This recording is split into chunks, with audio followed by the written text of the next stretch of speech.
ऐसा चुनाव हो रहा है जब कोई सरकार अपने किए विकास कार्यों के आधार पर गरीबों के हित में किए गए कार्यों के आधार पर आज आपसे वोट मांग रहा है।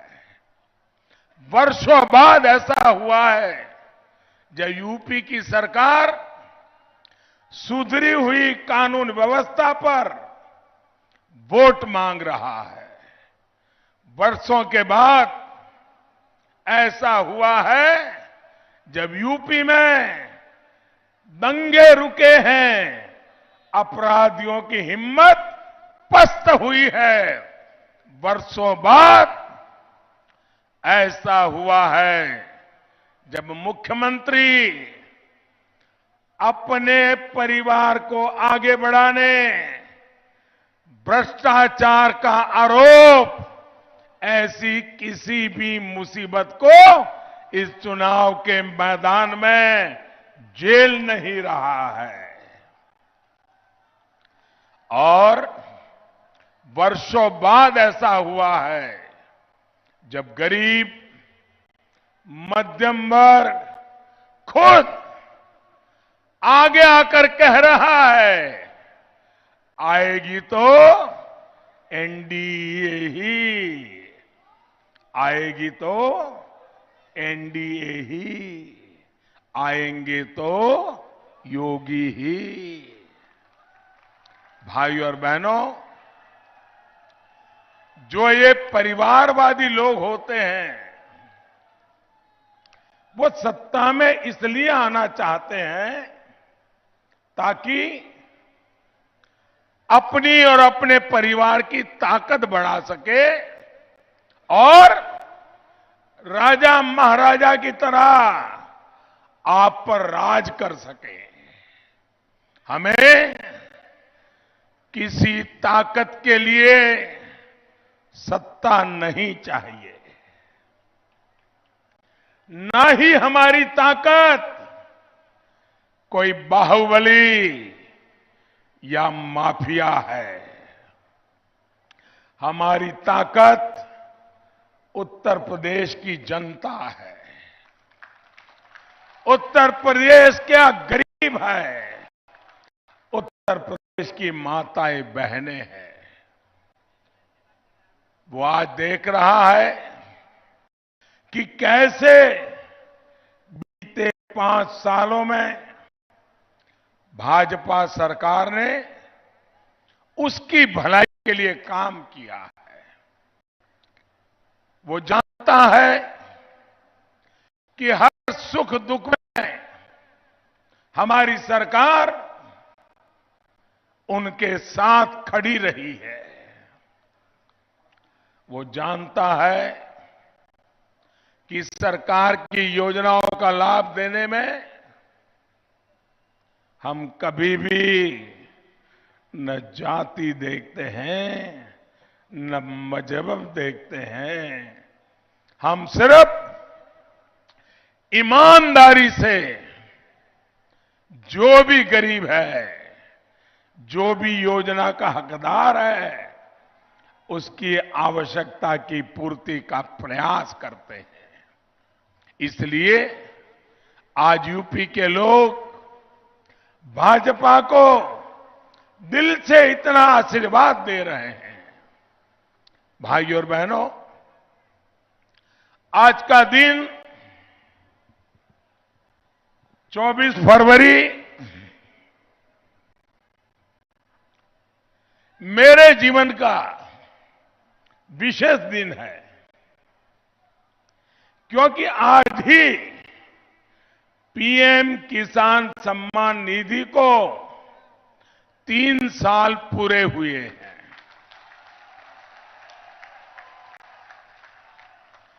जब 2019 में हमने ये योजना शुरू की थी तो कई लोग अफवाहें फैला रहे थे, भ्रम फैला रहे थे कि ये तो 2019 के चुनाव के पहले मोदी लाया है, एक बार चुनाव हो जाएगा फिर मोदी बंद कर देगा। और कुछ हमारे विरोधी लोग हैं ना, वो तो दिन रात इसको चला भी रहे थे। लेकिन भाइयों बहनों, हम जो काम करते हैं सोच समझ करके करते हैं, ईमानदारी से करते हैं और लोगों की भलाई के लिए करते हैं। और आपने देखा, चुनाव हो गया, हम जीत भी गए, लेकिन जो योजना शुरू की थी 3 साल से अनवरत, इस योजना का पैसा सीधे किसानों के बैंक खातों में जा रहा है। यहां अमेठी के किसानों को भी 450 करोड़ रुपए, 450 करोड़ रुपए से ज्यादा इस योजना से सीधे मेरे किसानों के खाते में जमा हुए हैं। सुल्तानपुर के किसानों को भी 430 करोड़ रुपए से ज्यादा पीएम किसान योजना के मिले हैं। ये योजना कितने ही किसानों का, और खास करके मेरे छोटे किसान भाई बहनों का, उनका ये संबल बनी है। साथियों, आज आपके बीच आया हूं तो एक और बात भी बताना चाहता हूं।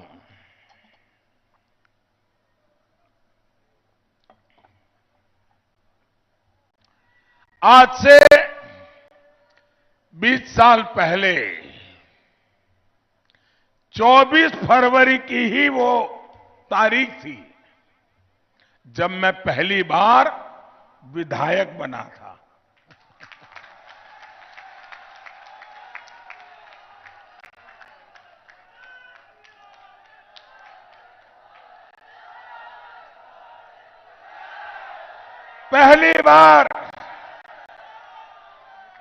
पहली बार जीवन में अचानक चुनाव के मैदान में आना पड़ा था और राजकोट के लोगों ने मुझे आशीर्वाद दिए और सेवा का ये सिलसिला शुरू हुआ। मैंने जीवन में कभी सोचा नहीं था कि कभी मैं चुनावी दंगल में जाऊंगा, चुनावी राजनीति में जाऊंगा।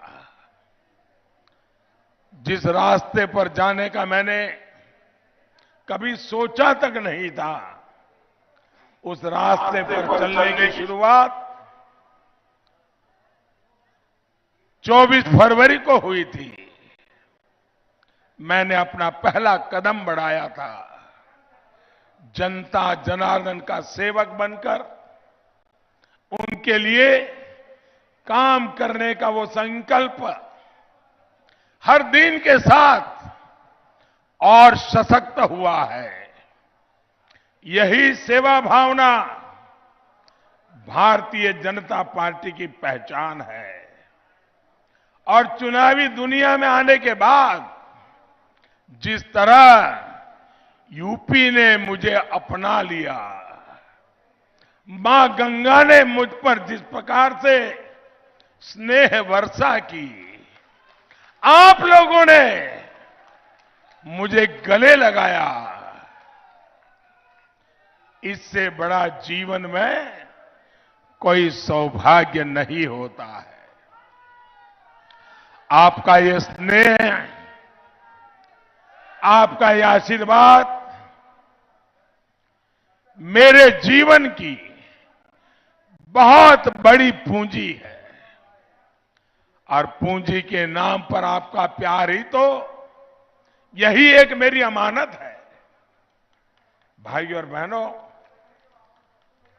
आज यूपी में आपको ऐसे परिवार खोजना मुश्किल होगा जिसकी हमारी सरकार ने सेवा भाव से सहायता ना की हो। 100 साल के इस सबसे बड़े संकट में ये कोरोना की महामारी पूरी दुनिया को अपनी चपेट में ले लिया है। पूरी मानव जात दुनिया के हर कोने में इस महामारी ने क्या से क्या कर दिया।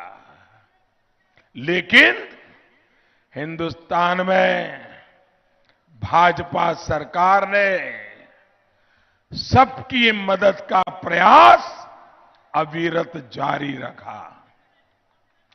आज यूपी के 16 करोड़ से ज्यादा लोगों को वैक्सीन की पहली डोज मुफ्त लग चुकी है। करीब करीब 12 करोड़ लोगों को दूसरी डोज भी मुफ्त लग गई है। भाइयों बहनों, आप मुझे बताइए, आपको वैक्सीन का टीका लग गया? टीका लग गया? सबको लग गया? आपको कोई पैसा देना पड़ा? 1 रुपया भी आपकी जेब से खर्चा करना पड़ा? टीका लगवाने के लिए रिश्वत देनी पड़ी? आपको कोई तकलीफ हुई? भाइयों बहनों, इतनी तेजी से वैक्सीनेशन हमारे देश में पहले कभी नहीं हुआ है। इसी वैक्सीन ने कोरोना से लड़ने की ताकत हर एक नागरिक में बढ़ा दी है। इसी के कारण आज दुकानें खुली हैं, व्यापार खुला है, स्कूल कॉलेज खुले हैं, फैक्ट्रियां खुली हैं। साथियों, इन परिवारवादियों का वैक्सीन को लेकर जो रवैया रहा है, वो भी पूरे उत्तर प्रदेश, पूरे देश ने देखा है। इन लोगों ने भारत में बनी वैक्सीन को बदनाम करने की भरपूर कोशिश की और यहां तक कह दिया, आपको याद है ना, यहां तक कह दिया ये भाजपा की वैक्सीन है, ये तो भाजपा की वैक्सीन है। और कुछ लोगों ने कहा ये तो भाजपा की वैक्सीन है, हम नहीं लगाएंगे। कोशिश यही थी,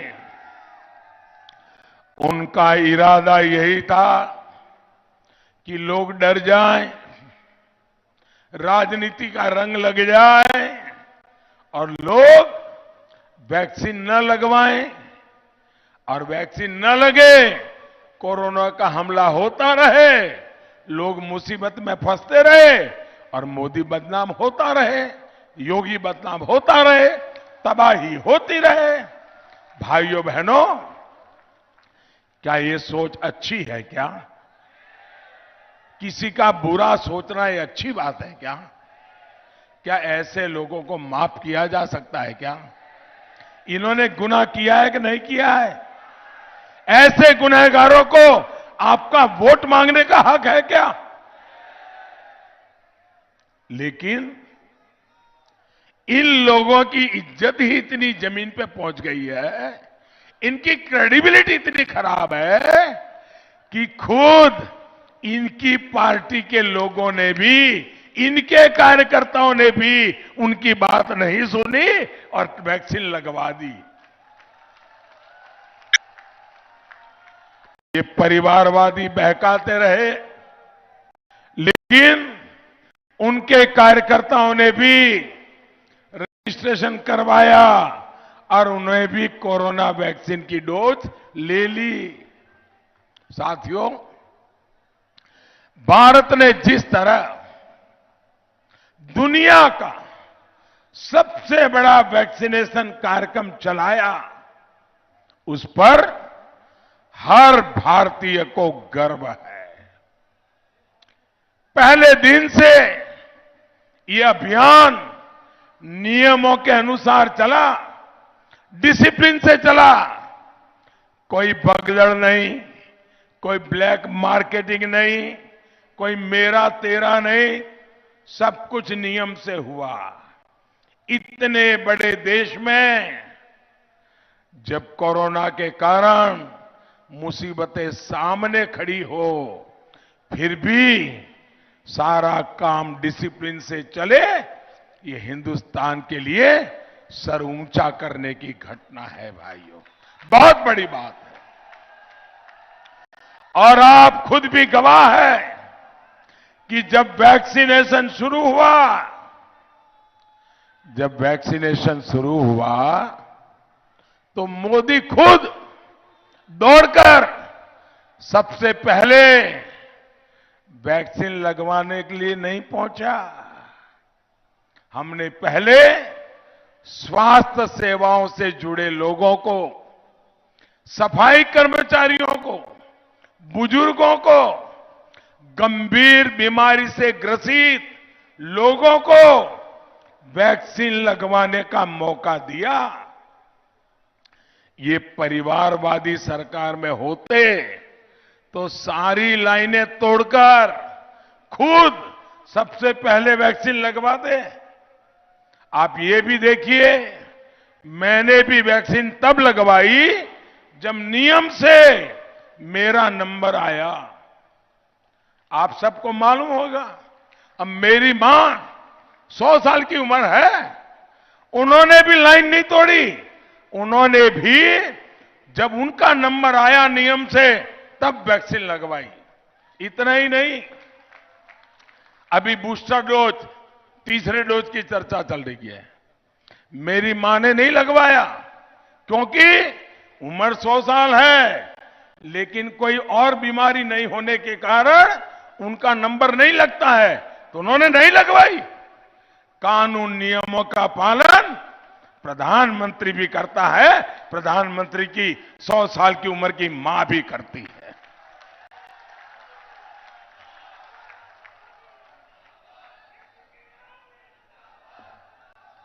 ये परिवारवादी होते तो पहले खुद का वैक्सीनेशन होता और सामान्य लोग पीछे रह जाते। साथियों, यूपी के 15 करोड़ लाभार्थियों को इस मुश्किल समय में मुफ्त राशन का डबल बेनिफिट मिल रहा है। यूपी के 1,65,00,000 गरीब परिवारों को हमारी सरकार ने मुफ्त गैस कनेक्शन दिया है। यूपी के 34 लाख गरीब परिवारों को हमारी सरकार ने पक्का घर बना करके दिया है। और ये जो घर मिल रहा है ना, वो भी हमारा आग्रह है, वो मकान का मालिकाना हक उस परिवार की महिला के नाम पर हो, महिलाओं को उसका हक मिले। यूपी की लाखों बहनें बीते 5 साल में अपने घर की मालकिन हो गई है, लखपति हो गई है। साथियों, भाजपा सरकार की स्वामित्व योजना की वजह से आज यूपी के गांवों में लाभार्थियों को एक बहुत बड़ा वर्ग, जिनको लगातार उनके हक का चीजें सामने से उनके घर पे पहुंच रही है, ये वो वर्ग है जिसको पहले की सरकारों के समय अपने घर, अपनी जमीन पर कब्जे की चिंता आए दिन सताती थी।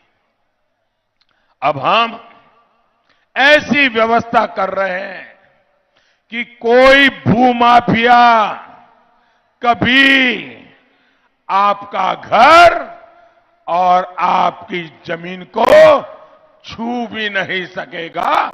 ये व्यवस्था हम कर रहे हैं।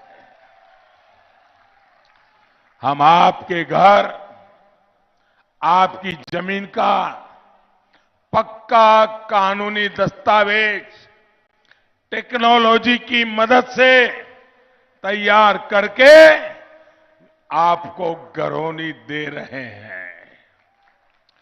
पीएम स्वामित्व योजना के तहत यूपी के लाखों ग्रामीणों को घरौनी दी जा चुकी है और आगे भी काम चल रहा है। बाकी गांवों में भी ड्रोन के माध्यम से ये काम, ये आचार संहिता के कारण अफसर जरा दूसरे कामों में, इलेक्शन कमीशन की सेवा में है, लेकिन जैसे ही चुनाव का काम पूरा होगा, धनाधन ये काम फिर से शुरू हो जाएगा।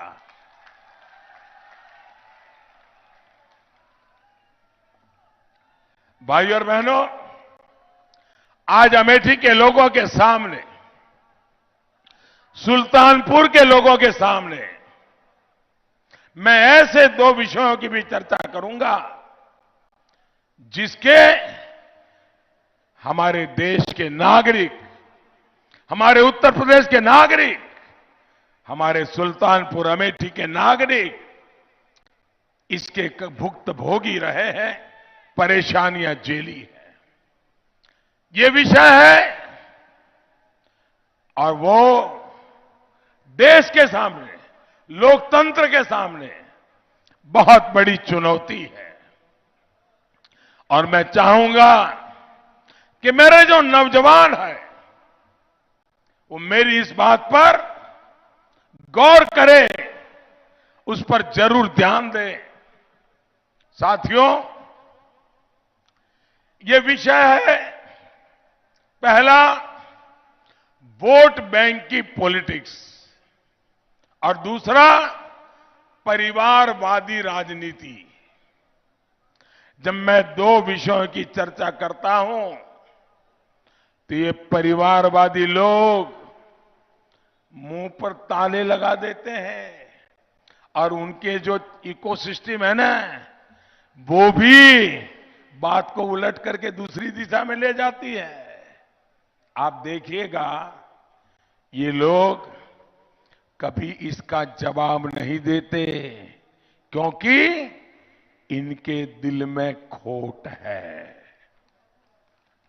साथियों, वोट बैंक की पॉलिटिक्स और परिवारवादी राजनीति दोनों ने देश का बहुत ज्यादा नुकसान किया है। जब आप वोट बैंक की पॉलिटिक्स करते हैं, किसी का तुष्टीकरण करते हैं, तो इसका सीधा मतलब यह होता है कि समाज के एक बड़े वर्ग से आप विकास का हक छीन रहे हैं।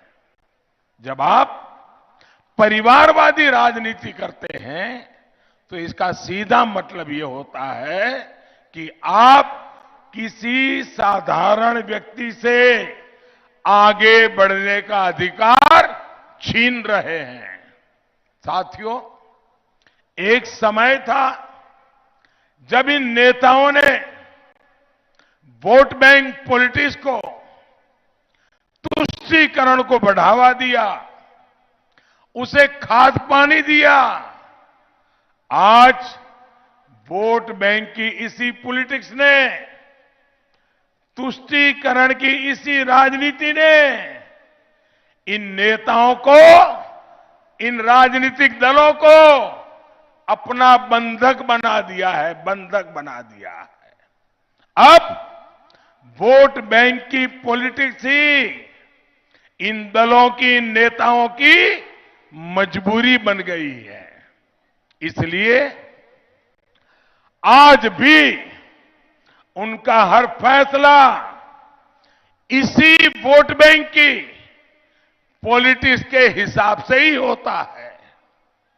ये फैसला अगर देश हित के खिलाफ हो तो भी ये नेता उस फैसले को लेने में जरा भी हिचकते नहीं है। उनको देश की नहीं, वोट बैंक की चिंता रहती है। और इसलिए आप लोग देखते हैं कि ये लोग हमारी सेनाओं का अपमान करते हैं, हमारे पुलिस फोर्सेस का अपमान करते हैं, उनके मनोबल को तोड़ने की बातें करते हैं, क्योंकि ऐसी बातें करने से उनकी वोट बैंक को खुशी होती है। इसी सोच की वजह से ये लोग हमारे संविधान की परवाह नहीं करते, देश की संवैधानिक संस्थाओं पर सवाल खड़े करते हैं। अभी आपने देखा है 56, यह आंकड़ा छोटा नहीं है, 56 निर्दोष लोगों को कुछ ही मिनटों में अलग अलग जगह पर बम धमाके करके 56 लोगों को मार दिया गया था, सैकड़ों लोगों को अपाहिज कर दिया था। ऐसा भयंकर मानवता के खिलाफ कृत्य करने वाले आतंकवादियों को, 38 आतंकवादियों को गुजरात की अदालत ने फांसी की सजा सुनाई है। अब मैं देख रहा हूं, मैंने कहा कि अदालत ने फांसी की सजा सुनाई है, आप सब तालियां बजाने लग गए। आपको अच्छा लगा कि नहीं लगा? न्याय मिला, उससे आपको संतोष हुआ कि नहीं हुआ? आपको न्याय में विश्वास है कि नहीं है? लेकिन आप देखिए, मानवता के दुश्मनों को फांसी हो गई, लेकिन वोट बैंक के डर से वोट बैंक खिसक जाएगी तो क्या होगा? इन पार्टियों ने अदालत के फैसले का स्वागत करने की भी हिम्मत नहीं दिखाई, उनके मुंह पे ताले लग गए हैं। भाइयों, जो लोग गुनहगार सिद्ध हो चुके हैं, उनके लिए भी अगर रहम नजर रखते हैं, क्या ऐसे लोगों को राजनीति में सत्ता में आने का हक है? क्या ऐसे लोगों को बाहर करना चाहिए कि नहीं करना चाहिए? भाइयों बहनों, जहां तक दूसरी बात है परिवारवादी राजनीति की, तो उससे भी देश का बहुत नुकसान होता है।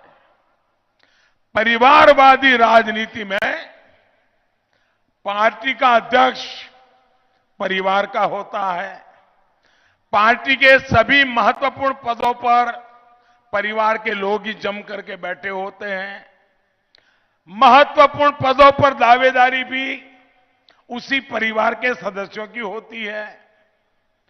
पार्टी में कोई आंतरिक लोकतंत्र नहीं होता। पिता के बाद बेटा, फिर बेटे के बाद बेटा या बेटी, बहू, उन्हीं लोगों को पद पर रहने का हक मिल जाता है। ये परिवारवादी पार्टियां यही पहले पक्का कर लेती है। इन पार्टियों में जो परिवार को समर्पित होता है, उसी को वहां कुछ अवसर मिलता है। उनके लिए संविधान सुप्रीम नहीं होता है, परिवार का सुप्रीमो ही सुप्रीम होता है।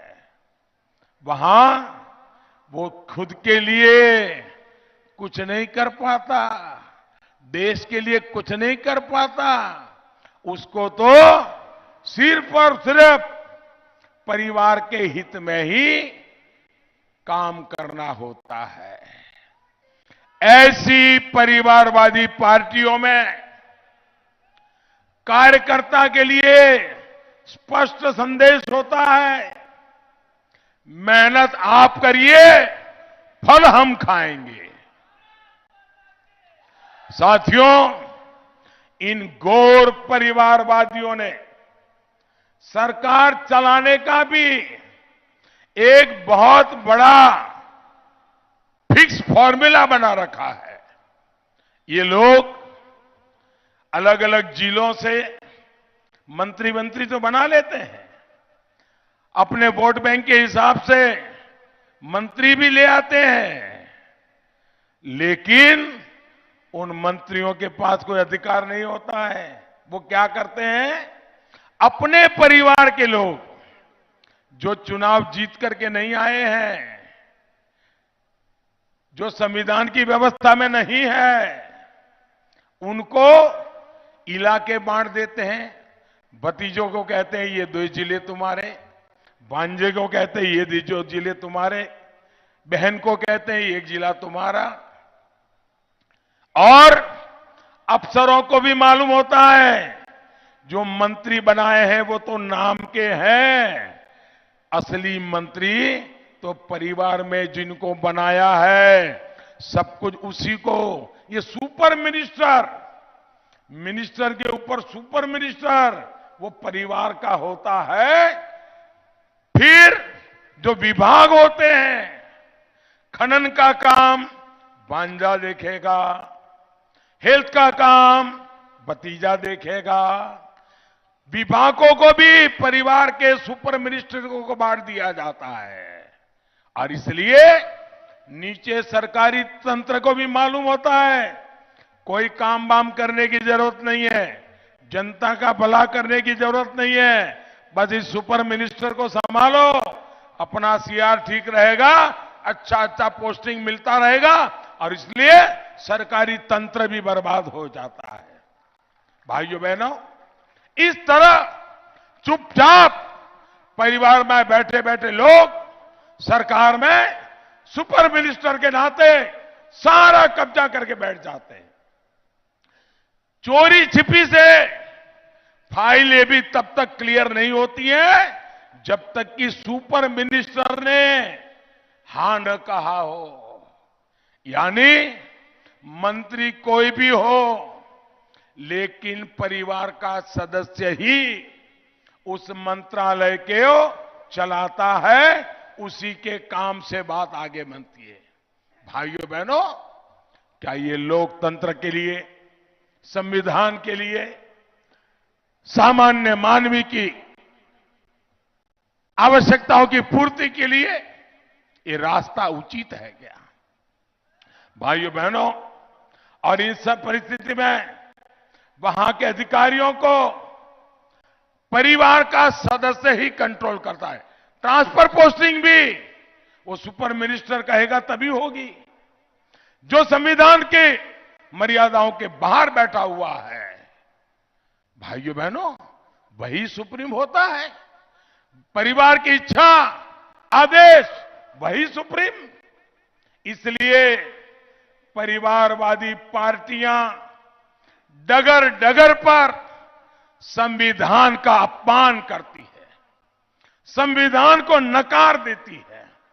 साथियों, परिवारवादी पार्टियां अगर सबसे ज्यादा नुकसान करती है तो वो है हमारी युवा प्रतिभा का, युवा टैलेंट का। जबकि आप देखेंगे भाजपा में आज कोई अध्यक्ष है, कल कोई और अध्यक्ष बन जाता है। आज कोई एक भूमिका निभा रहा है, कल कोई और वही भूमिका निभा सकता है। भाजपा पिता एंड सन्स की प्राइवेट पार्टी नहीं है और ना ही कभी हो सकती है। भाजपा में कौन किस परिवार का है, इसका कोई महत्व नहीं है। हमारे यहां कार्यकर्ता का परिवार नहीं, उसकी कर्मठता, उसका समर्पण, जनता के लिए सेवा करने का भाव, उसी को हम ध्यान में रख करके हम पार्टी का विस्तार और विकास करते हैं।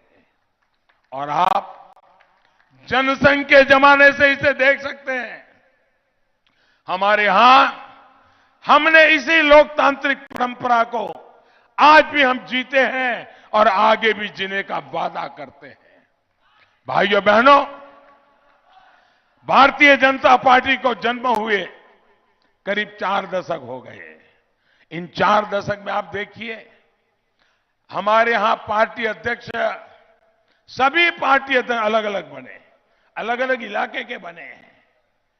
कोई किसी परिवार के प्रभाव में हमारा अध्यक्ष नहीं बना है। जबकि पिछले 4-5 दशकों में हमने कांग्रेस पार्टी में करीब करीब एक ही परिवार का अध्यक्ष देखा है। साथियों, आजादी की लड़ाई के समय कांग्रेस में कम अधिक मात्रा में लोकतंत्र बचे हुए थे। जब बड़े बड़े स्टॉलवर्ड लीडर हुआ करते थे, तब वहां अध्यक्ष बदले जाते थे, वहां लोकतंत्र बचा हुआ था। लेकिन कांग्रेस में आजादी के बाद जो दिक्कत आना शुरू हुई, जब एक ही परिवार ने पार्टी पर कब्जा शुरू कर दिया, कांग्रेस की देखा देखी पूरे देश में बहुत सारी पार्टियां ये कांग्रेस को देख करके सीख गई और पूरे लोकतंत्र को दीमक की तरह बहुत बड़ा नुकसान कर दिया। यहां यूपी में भी गौर परिवारवादियों ने कांग्रेस कल्चर को ही खुद ने पूरा का पूरा उतार लिया है, उसी रंग में रंग गए हैं।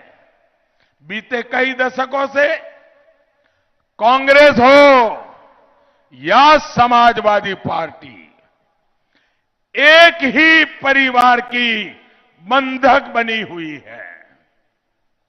साथियों, परिवारवादी पार्टियों का एक बहुत बड़ा नुकसान ये भी है कि जब परिवार के लोग कोई गलती करते हैं, बुरा काम करते हैं, भ्रष्टाचार करते हैं, तो परिवार की इकोसिस्टम ही उनको बचाने में काम में लग जाती है।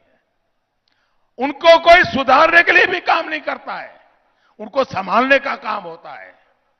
आखिर जिन पर भ्रष्टाचार का आरोप लगा है, वो भी परिवार के सदस्य होते हैं, इसलिए कुछ नहीं कर सकता है।